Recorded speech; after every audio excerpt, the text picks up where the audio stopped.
মানবজাতির ইতিহাসে ইসলামের আগমন এক অনন্য অধ্যায়। প্রায় ১৪০০ বছর আগে আরবের মরুভূমি থেকে শুরু হয়েছিল এই ধর্ম, যা অল্প সময়ের মধ্যেই সমগ্র বিশ্বে ছড়িয়ে পড়ে।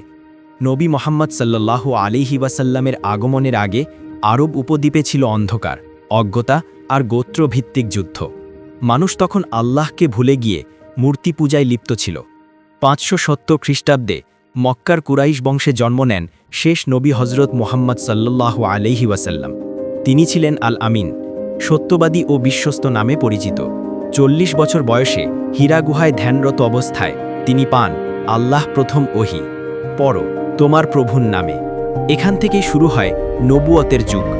মক্কায় তিনি তাওহীদের দাওয়াত দিলেন, কিন্তু কাফিররা তাকে ও তার সাহাবীদের উপর নেমে আনল নির্যাতন।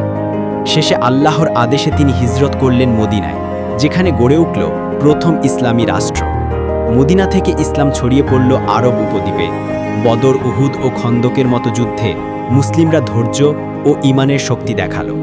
অবশেষে মক্কা বিজিত হল, কাবা ঘর থেকে সরানো হলো সব মূর্তি, প্রতিষ্ঠিত হলো আল্লাহর একাত্মবাদ।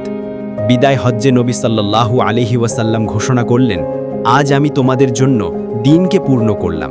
কিছুদিন পর তিনি ইন্তেকাল করলেন, কিন্তু ইসলাম থেকে গেল অটল ও অমর। খলিফাদের যুগে ইসলাম ছড়িয়ে পড়ে ৩ মহাদেশে। অল্প কয়েক শতাব্দীর মধ্যেই ইসলাম হয়ে ওঠে জ্ঞান, সভ্যতা ও ন্যায়ের আলোকবর্তিকা।